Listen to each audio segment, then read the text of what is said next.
Generally, our ancestors that lived on lakes, because we're freshwater people. We lived on Lake Chibunagungumug, the one over by Webster, huge.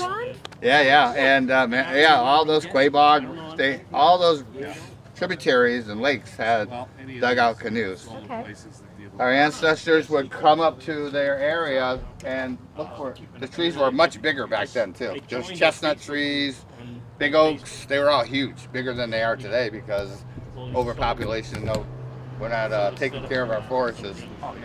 So they would locate one by the water. Just like I'm burning in here, they would put the fire around the tree itself, the whole tree, until it fell over, like a beaver would eat the bottom of the tree. We'd burn it at the bottom of the tree until it went over. They trim off all the branches and they start. So the way I started was I took my pile of logs on top of the tree and laid them and really lit them. We had ceremony. Everything we do, we give thanks. We gave thanks to the life of this tree. We still consider it part of the life tree because it's going to provide for us. And we had our medicine people with herbs and tobacco. We prayed for everything for this tree right here, just like they would have done. So the way we light it is the natural way. This pine saps is one of the best fire burning resins there is out there to light something. So we got that lit with that. The resin came from here. I picked some out of there, and they lit that. And then it just started to spread with kindling and some of the dead tree forests that are out there underneath these logs. We chose oak because oak burns slower than other. We want a slow burn. It's not a process of how fast we can burn it. We were given 7 days. We got a permit. Working with DCR and the conservation. Took many years to get here for my tribe. Is this your first one? It's our first one here. Okay. It's my first leading one. Okay. I've been doing it for a long time with other communities, Okay. but I've been waiting for this special project for all those years to do it. So I always joined others who were burning and doing stuff. So I knew how to do it. Plus I'm a builder. Right. Oh, Is cool. there a I preferable tree that you'd like to use? We used, back in the day, I was getting into that. There's several types of trees. Back, like chestnuts were like an incredible tree to burn. We don't have those anymore. They all died out. What about sycamore? Sycamores are huge. They did out that way, but towards like New York, they're huge. We actually honored a sycamore as a tree where we would gather. It's another story with a sycamore tree. Okay. So that was like a secret among Native folks to have meetings, by the sagamore tree. Yeah, so that's another story. But to burn a Mishoon, we used oak trees too, which is a slower way, depending on the family. So that was a family that had those out there. It was 1640s when it was burned, when they were put in the water there. They carbon dated those out there in the 1640s. So they survived under the water since 1640? Right, and Cheryl tells that story over there. And there's photos of it over there. So think about that time period, 1640s, right?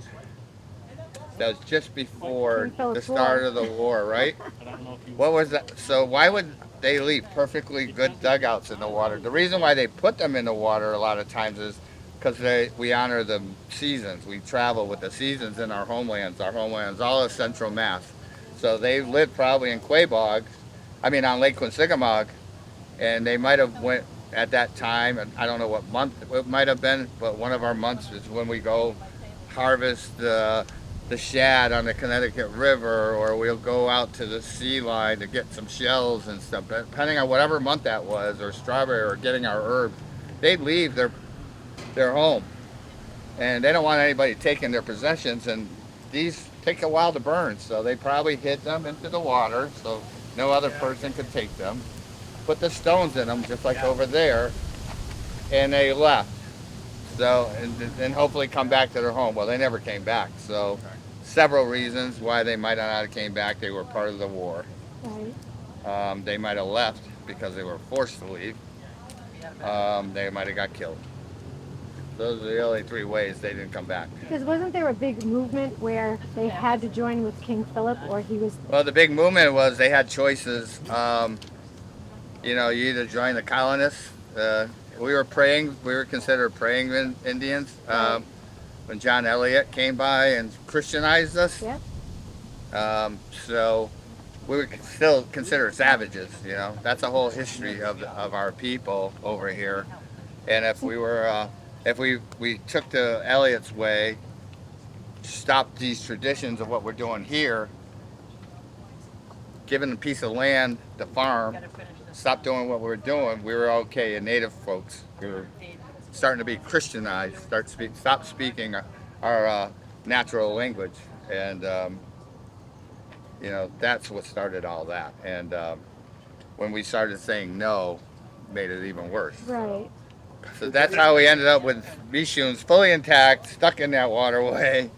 And those people either joined other tribes, had to leave, were imprisoned on Deer Island. Where will this one go when you finish? We have a reservation in Grafton, Mass. We're gonna bring it there for the summer, but our plan is just all Mishoons are normally put in the water to preserve them so they don't rot. So they did that anyways. They sink them in the water, put the stones, rocks in them, and then in the spring they'll pull them back out. Because we're in New England, everything froze back then, so it's safer there than the bugs rotting and eating them. Takes a little while to burn these, so in the water they're safer. This one's going to be used for some teaching throughout the summer. The kids can work on it some more, shape it. We're here with Troy Phillips. He's the head Indian, I guess. In this. I'm Troy Phillips. I'm chair of the Commission of Indian Affairs in Massachusetts. I'm also from the Hassamonesco Nipmuc Band. I'm a sub-chief, and we're here in Shrewsbury burning a Mishoon to pay homage to our ancestors that were here long ago that left us beautiful Mishoons that are still intact in the water in the lake over here. All right, so where's the band? You guys have a reservation around here, right? Correct? Right. Our reservation is in Grafton, Massachusetts. It's a 3.5 acre land parcel that was still untouched by the Europeans since they started to arrive here. So that's our nuclei of our homeland, which is all of central Massachusetts, parts of Rhode Island, northern Connecticut, all the way to Connecticut River and surrounding areas there, into Massachusetts, to Boston area where the Massachusetts Indians used to be. So we had a big area. We're considered a freshwater people. So we have lakes and streams and all kinds of tributary that that are part of our lives, that our system of living. Right.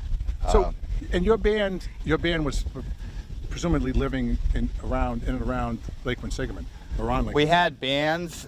So our tribe is consisted of bands and families. So we're Hassamonesco, and that was basically in the center of Grafton. We had several bands, like out in Lake Chibunagungumug, Webster area, that large lake. Yeah. That's Lake Chibunagungumug. And so that was another band. Quabog was another band. Quabog River. Those are families. There's like 23 to 30 families of names. Okay. So yeah, and over here in Shrewsbury, in Webster, Worcester areas, they different bands, but they were all the same people. Okay. Just different, just called different families of our people. Kind of like neighborhoods. Yeah, neighborhoods. You can put it that way. Yeah, sure. And we would travel to see each other. Most of the trails of the state were put in that way so we can visit our relatives and journey. You know, a lot of that Route 20, Route 2 throughway was all part of our traveling system to each other. And the Europeans used it right away. Right. And the Mohawks used it to come and fight with us right away. So different things. It was cool. Right. I was just on Route 2 a couple weeks ago, last weekend. Actually, and you could tell because it was a path at one point because it just followed the river. It did. We followed the river most of the time because the woods were pretty thick, and we expanded a lot of the wood area for our crops and our planting of our corns and whatever we were doing. We traveled with the seasons and the moons. we weren't nomadic. We just went to, when the fish came up the river, we would go to the Connecticut River and smoke the fish with our Pecumtuck relatives and gather that. And we would stay here in the center. We have our longhouses, our main homes here, but we'd make smaller homes to travel. We choose that we could carry on our back, shelters, all part of the tree system. Cedar trees and dug out the bark from the tree. Was It's all interesting, made like you went camping and went and saw your friends. Yeah, camping and seeing family. It was a way to gather, and along the way, all our medicines were there, our herbs and our berries, and our people would gather those things for the year. They needed it for, we knew all the leaves, the trees, the roots systems, and it's interesting. You could talk about all that forever, and that's what we do as a tribe. We sit and share stories of how we traveled and what we did at those particular time frames. We're coming up in June now. It's Strawberry Moon. The strawberries are here, right? Right. So we have stories for that and talk about that at the res. We honor that. We just had Planting Moon last month. So we started working together, putting our gardens in. And you tell stories about that. We tell stories every time we get together, but those, we follow we call it the 13 cycles, the 13 moons. And that's how we were able to calculate the trees in 4 seasons and move and hide our vessels when we needed to and go see our ancestors when we needed to and trade based on all the moons.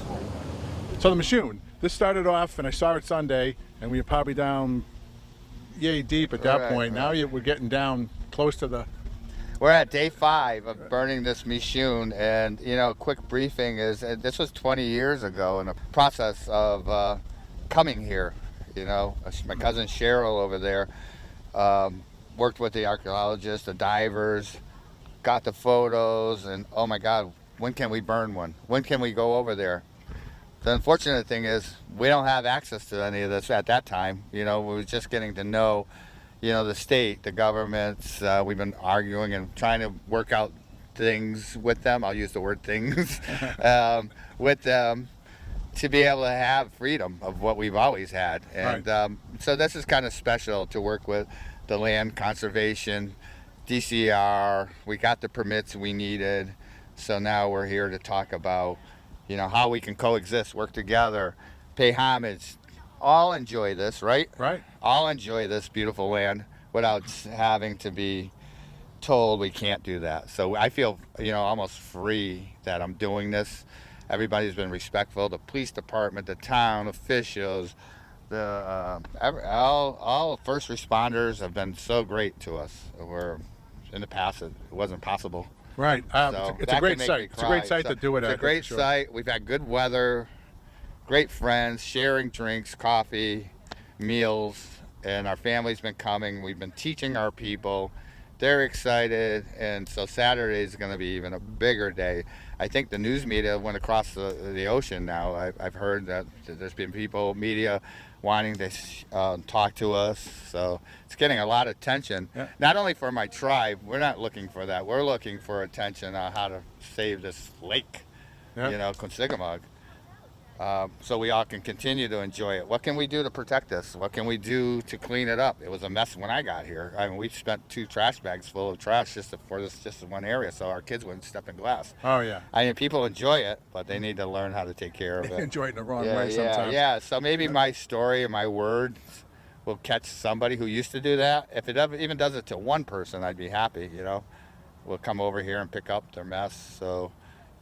These people across the way, they've been nice to us and saying, we love to see you better than some of those other folks over there. You're just doing a great job. It's so amazing to do something positive. And that's what it is. Let's be positive about what we have and what we can do together. I think that because I had talked to conservation, I talked to Cheryl, and Cheryl had another site in mind, and I said, you should look at this site. Yeah. Just because it was flat and access to it. Right. And I was kind of being selfish because I would rather have a week of this here than a week of what's usually here. Right. So it's great to see that, and I think this is exactly what this land should be used for. Oh, what a busy weekend it was this past weekend. Everybody, was out enjoying this lake, going out to seeing all of them, and they all slowed down. I could see them all like, whoa, what's going on here? It's a little different. It's a little more peaceful. I think they Don't thought you have were to having a worry. barbecue over here. That's Hello, worried, and they ask questions. I mean, I've never talked so much in 5 days than I have ever. I think in like 5 years, anyways, even being a commissioner. so. So The log itself, you got. I guess describe that. So what's it made out of? so this is a white pine log. This was very long. So it's 14 feet long now, but I chose the white pine. So we use chestnut hardwood such as oak. They use poplar now around here to do our teachings. A lot of my sister tribes burn on all of those type of things.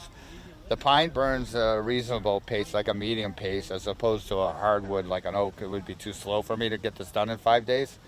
So I chose the hardwood to burn it, which is the oak wood that I'm putting in here to slowly burn, because I want to do a slow burn, but I don't want my log to burn fast. So this pine has sap in it. Like I said, we use sap for everything. It's to start the fire when we did the ceremony, and it's a great fire. We use it for everything, our own ceremonial fires, the sap. So easily lit it on top. It's spread out. Made our first little V group within a couple of hours, and then we started controlling it and putting less and less logs, and then until it turned to ash and tenders that would get hot, and then that's what shapes it. And so we only need a few logs at a time, and we're constantly shaving it and scraping it. We use shells. Our ancestors used shells. There's some ancient stones over there to scrape and stuff. So, but I talk about that stuff, but we're really just working to get it done. So we use the hoe, modern stuff. I cheat a little bit, and then we cool it always down with water so it doesn't overburn. See how nice and thin that is right there? Right. That's what I want right there, that edge. And then see over here where it's still a little thick. Means it needs a little work. So when you get this deep down, which we have in 5 days, which is beautiful, that's when we'll start working at certain areas to make it all like a nice canoe you would have that's smooth, evenly smooth. It's kind of crooked there right now, but we'll keep scraping and shaving, getting everybody, and people love to do it. Not only our people, I've had people in the public come in, want to do it. We've had DCR folks come in, hey, I want to do it.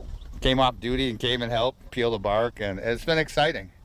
My first one, I mean, I've done them with others who teach. This is the first one that you're leading. First one I'm leading, and first one I'm responsible for, so I'm excited, and I got praise for those who've done many of them in my neighbor community. So You had me fooled because I thought you knew what you were doing.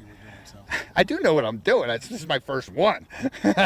I'm great at what I'm doing. No, I had no doubt, but I'm not gonna say I did a lot because I've done them with people, but this is one I can say is mine, and this is the most special one that I ever done with people. This is gonna be like the Troy carved on the back of it. No, I don't know what we'll do with it, but I don't really like to be in fame. I mean, I've done some stuff, but I like this to be my community's boat, my community's dugout. We all did this. This isn't mine. It's ours. It did take a I'm large just the guy who just thinks about how that design out there was that they did, and I want it to look like theirs to honor them the most, and not so much. And everybody's been respectful for that way of burning it. So that's the only control I have of it. I just want it to look like the one I've been following, the one I carved 20 years ago, and the one that looks like in the picture. So. Oh, you made the little. I made that one 20 years ago. That's why I said I could have burned some many times, but I've been waiting to do this 20 years ago. Yeah. So it's made out of pine. You got this from Hopkinton, the town of Hopkinton. Yeah. Because you went around and. I went all over. I went out to some of the DCR sites, and there's some out there, but. You got to look at the trees and feel, and some that might have fallen. I was looking for one that would already fell down, but that wasn't old either. Yeah. That wasn't dead and dried out. So I wanted a live one that just maybe the winds took Still out. Kind of wet. Yeah, and then instead of rotting in the woods, it can still get back life. And so I found that one in Hopkinton, and we hauled it out. My company, I made arrangements. They volunteer. That's Republic/U.S. Ecology. They helped get it here, and so we're grateful to that. And this tree's come a long way. That's still a tree from our homelands, and So what's next? You're gonna So we're at day 5. We have Getting down here, right? Thursday, Friday. So we have 3 more days, Thursday, Friday, Saturday, before we launch. So we're almost at the bottom. I leave 5 to 6 inches at the bottom so it doesn't roll because it is a log. Yep. So if you have that little bottom weight, it'll stay steady, when it moves in the water, that I know. So now it's all about shaping it so it looks pretty, really. It looks good on the outside, it looks good on the top, but you can see over here, it's a little thicker. So we want to work on that, this belly over here, because a log is round. Right. So this wall right here is still going straight down, which means it's probably still 5-6 inches. So I want to keep it to like 1.5 inches to 2 inches, which makes it lighter on the side. Yeah. I want it to follow the curvature of the log. Right. So it's got to be rounded. Like this one's starting to round. Look and see how that. Yeah. Yeah. So that's still sticking out, even though it's straight. Yeah, you can paddle with it, but it's really heavy to maneuver. So we're just trying to take away all this baby fat, I call, all on the inside, until I get close. You can feel it by heating because it's hard to measure and calculate. Right. Is that how you kind of think? Oh yeah, it's getting. Yeah, I've been building houses since I was little. So as a carpenter, I have a good eye for things. So I can figure that way. But it's obviously there's a lot here to take out. So we'll work on this the next couple of days, which is easy and that's slow. It's about taking these ashes and putting it right there, and it'll eat up all this right here. And move these over here. So instead of worrying about the bottom, we were going to work on the sides, and because the bottom is the easiest thing to burn. See if you look over there, that's just been sitting there. Look at the hole it put in. Yep. And it's doing what it's supposed to do. Plus the winds here is making a flame, so it's actually making it go faster than I probably really want. But there's a lot to burn over there, so I'm not worried. I'm watching it. I'm here with you. I'll wet it down when we're done with this, and so. That's kind of how someone would work on these. They'll look at it and just keep working for area, looking at areas, scraping. This bottom's been burnt out. I don't want it anymore, so I'll take these hot ambers and put them up there with the rake or the shell or whatever I'm going to use, and then they'll start working on that. I can take a break. I can work on something else, or I can teach something to somebody. So that's how these things are made. This one's, 5 days, 7 days. It's pretty good. It's in a good position. It's supposed to rain Thursday, I guess, a little bit. I'll probably put a top over it, keep it going. We will not let this go out until Saturday. Right. Yeah, it's I remember too when I was here on Sunday. I was here during the day, and then I came back a little bit towards the evening. When I came back, you guys had just finished cooking. Yeah. I was laughing and goes, I'd be using that to cook on. So yeah, we have a great. So even our ancestors did that. I mean. They weren't on a time frame, that family that probably did that. They probably had it there. It took them months, but while that whole summer they were there, they were probably cooking on it, baking on it, making clay pots on it, and shaping things. So they're using it just for more than a... Yeah, there's so many things we do and make that have more than just one use. It wasn't used just to paddle around the lake. It's a vessel, a tool, a cooking utensil, probably heat, providing heat for them if they needed it. The ambers, they could take them someplace else. We carry fires to other places, so we learn how to do that. So it's exciting to do something they did and to share that I have 2 grandbabies now. My daughter learned everything from me that I could possibly teach her, and now I have, a newborn, 2 months old.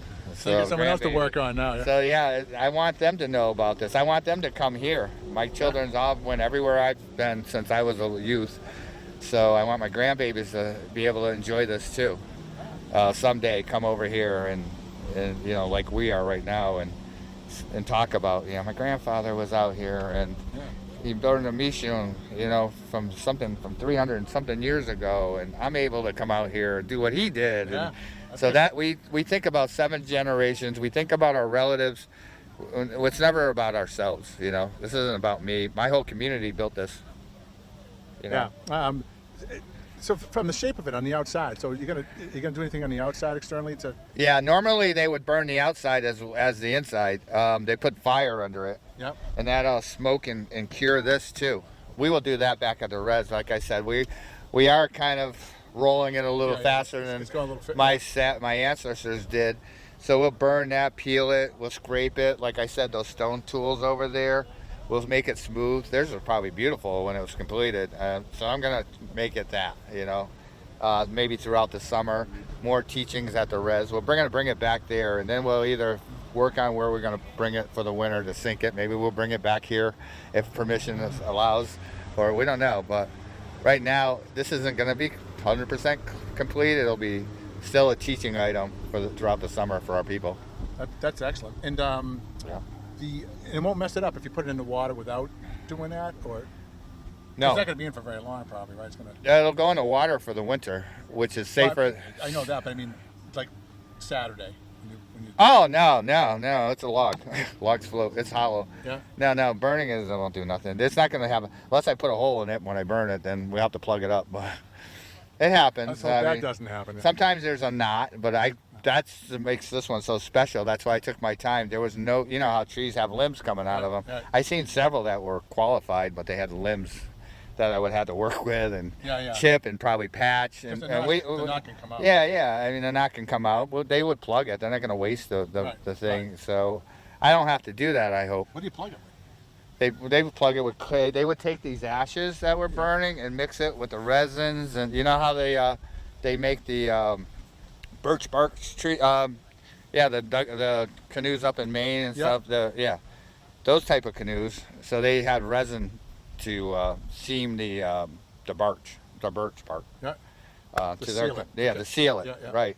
So we would take that and mix that with some other stuff, the ashes, and seal it. Like this crack right here, there's a little crack. I'm going to seal that with that resin. Yeah. I'll make a resin, pack it, and that'll be that. It'll harden up. And actually the resins that are on the outside of this right now, once we light it up, it'll seal that as well. So it's all natural process. And getting it into the water. Like I noticed it's on the flat side of the stumps here. So Yeah, we're going to lift it right up, all of us as a group, and walk it at an angle into that, and believe it or not, it's going to float. It's going to float right, and it'll be easy to manage. One person can manage this once it's in the water. And so yeah, I'm excited because I don't know. Are you going to do the maiden voyage, or? I probably should, but I can't speak.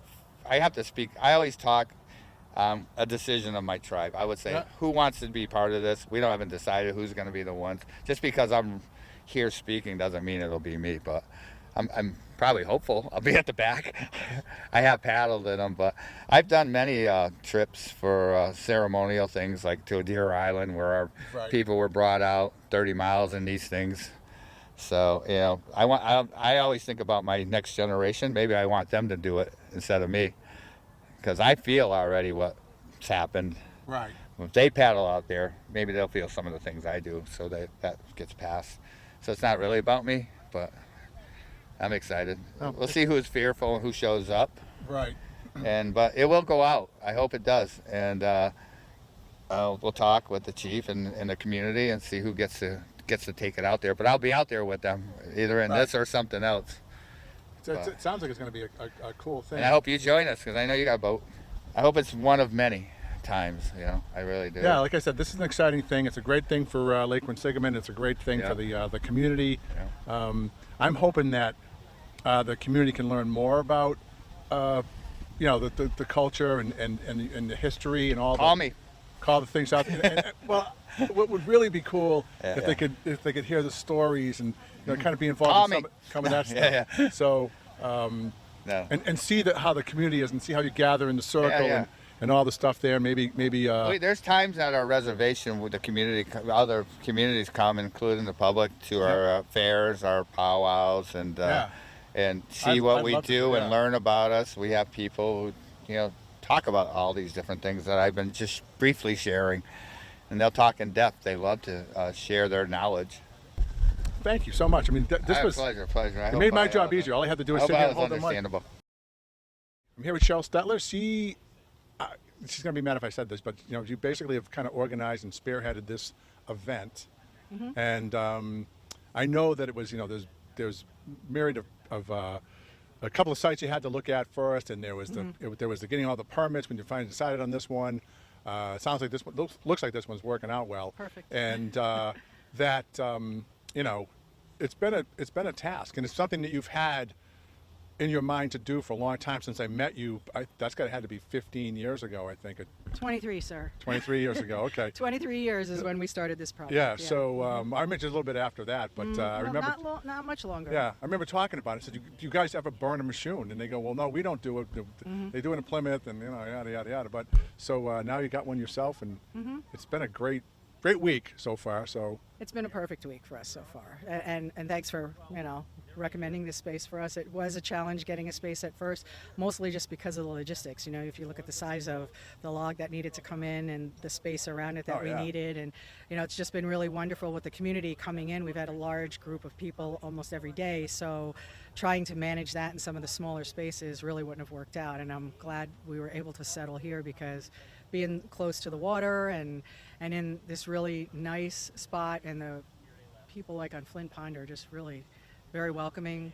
We're calling each other neighbors now and come through every day, and it's nice to have that collaboration with them now. So as far as like the actual Mishoon burning itself, we've been waiting to do it for a long time. I think Troy mentioned we didn't really have a space near the water to do something like that.